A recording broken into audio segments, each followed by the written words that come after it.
Well, speaking of controversy, Matt, several weeks back, we talked about Wells Fargo's decision to shutter its personal lending product. It looked like it was something where they more or less just decided one night they were going to stop offering these personal lines of credit, I believe they were. And then they said, well, they're doing it because they just felt like they needed to. And oh, by the way, it may impact your credit score. We're not really sure, but this is just what we're going to do. We said on the show when we were talking about this initially that probably the biggest risk to Wells Fargo was just in their messaging of this, because it didn't seem to be very well planned out. I could certainly understand consumers doing a double take and saying, what do you mean it might impact my credit score? And this is going to be something that I have zero control over. So I wasn't terribly surprised, Matt, to see that it seems like Wells Fargo has had a little bit of a change of heart. No, and it also seems like their PR people are getting better. The first time around, remember we said they spun it really poorly. They did.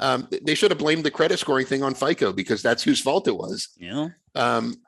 They spun it better this time. They said they're leaving existing credit lines alone, provided that they're active.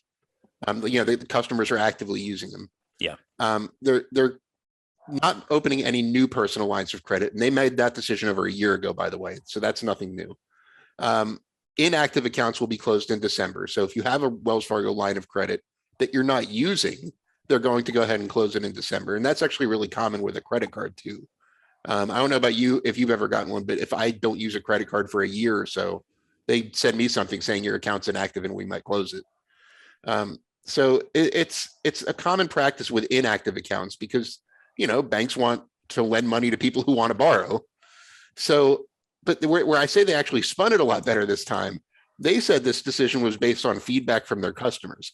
Oh. I think it was based on pressure from people like Elizabeth Warren and the media and whoever else. I don't really think that it was the customers, but better messaging this time. Yeah. Smart management decision. And this is, a pat on the back to Wells Fargo's management. I think it's they did it well. Yeah, I tend to agree. I mean, it didn't make a whole heck of a lot of sense. I mean, the decision is one thing, the way they messaged it, an entirely separate thing. And it really did feel like the messaging was just, they just missed the mark. And so hopefully, I'd like to think that they did make this decision based on consumer feedback.